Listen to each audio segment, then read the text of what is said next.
Okay, so I am going to talk about classroom management skills that I would like to use in my classroom in the future.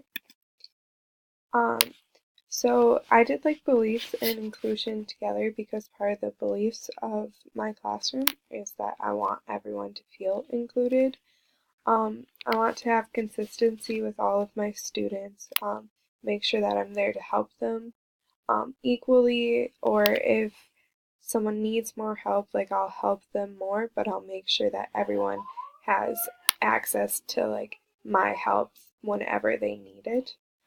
Um, you have to know when to be a fun teacher and when to be a serious teacher, and I think that's really important because if you're always a fun teacher, then people won't take you, your students won't take you seriously. But if you're always a serious student, then nobody's really going to want to go to your class. So I think it's really important to find a balance between the two. I want to have like an open door policy. It's important to really get to know your students beyond just like the classroom and just beyond like what their learning ability is. To really understand your students, you need to understand like their life outside of school as well. So I just want there to be an open door policy for my students to like be able to come in and talk to me about like anything that they need. And I'm like thinking that I'll probably teach more of a middle school level because I know like in kindergarten like your biggest like contemplation in life is like which marker do I want to color with today. But in middle school you're going through a lot of changes, so I think to have an open door policy is a really good idea. Equality for all students no matter what. I don't want to ever have like special treatments towards students, like no matter what their learning abilities are, if they have disabilities, their gender, their race, no matter what. I want all students to feel welcomed. And then to understand that there are a lot of learning strategies and there are a lot of different types of students who learn in different ways. And so I want to be able to have everyone feel included with different learning types.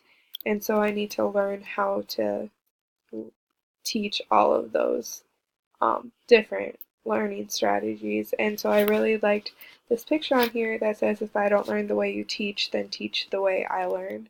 So I have to learn how to teach each and every one of my students. Classroom rules. I think it's really important to go over classroom rules like on the very first day that you have a full class, like the very first day of school, like you need to go over the classroom rules. I think it's very important to keep them in your classroom for everyone to see because then it's like a constant daily reminder. Like, here are the rules, you know the rules, there shouldn't be any like exceptions to anyone breaking the rules because you know what they are. Um, when setting the rules, I think I need to have my rules, but I also think that it's important to go over rules with students to know like what they're capable of following and what they think are important rules to follow to see like what is the feel of your classroom. Misbehavior and consequences. In the book, I thought it was really important that the part where it talked about discipline versus punishment. Punishment is like when you raise your voice and you yell and you make your students feel almost like scared, whereas discipline is more of like a behavior changing and you work like with students to like help them learn how to behave. That's how I took it at least. And I think like although teachers say they don't have favorites, like you can tell who teachers favor a little more. So I think when it comes to misbehavior and consequences, you really have to treat every student equally. And then you need to get to know students and their home lives so you can understand like why they would be misbehaving, and so you can work with them more to figure out why they're misbehaving and how you guys can work together to really fix the behavior. Um, in the book, it talked about like it's almost like pick your battles. Like if it's a little incident, you don't always have to like discipline or punish them. But if it's consistently happening, then like it's very important to address the misbehaviors. And one thing that I think is really helpful is the breaking rules. Like you get like 5 chances before I have to call like your parent or guardian. And like it's very important to give warnings before you give like a disciplinary action to me. Rewards and incentives I think are really important in the classroom, because it helps the students strive for something, especially recognition for like good behavior and doing well on assignments or following directions. You can have like the super reader, and like each month you can do something like this is how many books each student read, and then whoever read the most books gets the student reader. You can have stuff like, oh, cleanest desk, always lines up quickly and quietly, like really easy things like that that help students feel special and feel like they've been doing a really good job in the classroom. And I think it'd almost be cool to do like each of that like either once a month, or you could do it like every half year, and like make sure that you have enough awards, especially at the younger ages, to give everyone a reward. I also think that the like dollar students, or I would call them like Bailey bucks since my name is Bailey, to give out to students is really cool. I think it would be like cool the more you have, the bigger prizes you could buy, or even if like the whole classroom wanted to like put their dollars together to win like a pizza party, or on a Friday you get to listen to music for the last hour of class or something like that. And it like not only that would not only encourage students to get dollars themselves, but encourage other students to also contribute to the bigger prizes. Social skills. So when we were with the teaching panel, the guy Luke from Winona, the part that really stuck out to me was when he said, be the first hello and the last goodbye. I thought that was really cool. So you should be at the door to greet them, and you should be at the door when they're all leaving. And I think that sort of shows how like just a little social cue can mean a lot to someone, and I think that's really important for students to learn as well.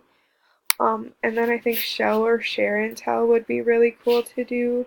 They can either like show something cool they have or share a cool story that they've gone through, or like a cool story about a vacation they've gone through on with their family, so the students can learn about each other, and they can um, learn how to like talk in front of people, and it's just like a better way to get the class to come together, I think. Another thing that's important for students is to teach them to be positive and respectful. So I think it'd be important to have one of these pictures like this that talk about good manners in the classroom.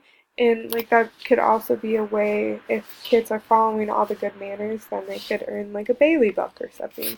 And so I think that's really important. Routines. I remember at the panel that all the teachers pretty much said that kids notice when they have a different schedule, or if you forget to do something someday or run out of time and don't have time to do something that day. So I think it's important to have a set schedule for the entire week from like each time period. But I think like on this picture, how they have like a couple, like Wednesday in the middle of the day is a different routine. I think that's really cool, because then it allows for people to not get in like the funk of doing something the same every single day of the week, but it's the same schedule for the whole week, so kids can still get into the feeling of a routine. Communication with parents. I think it's really important to have complete open communication with the parents of every single student. Um, I think one way where it could be easy to do that is to have a behavior log, like the behavior chart that I put in my PowerPoint, and the teacher, I'm the teacher, the parents have to look at it every day, and they have to um, sign it, and then the student would have to bring it back into class that day, and if they signed it, then like they could get a Bailey book or something. If they didn't, then they want to get one, or maybe they'd have to do like a chore, like clean everybody's scraps off the ground or something before you can go to like gym class or something like that. And then behavior tickets, I noticed this in my field experience class, that she has like different colored tickets for how many warnings they've gotten throughout the day. And like once you hit the red one, then like that's really bad. And these get sent home to the parents, and they have to see like how their kid behaved that day. So I think that's really important as well. So yeah, that's it. I'm done.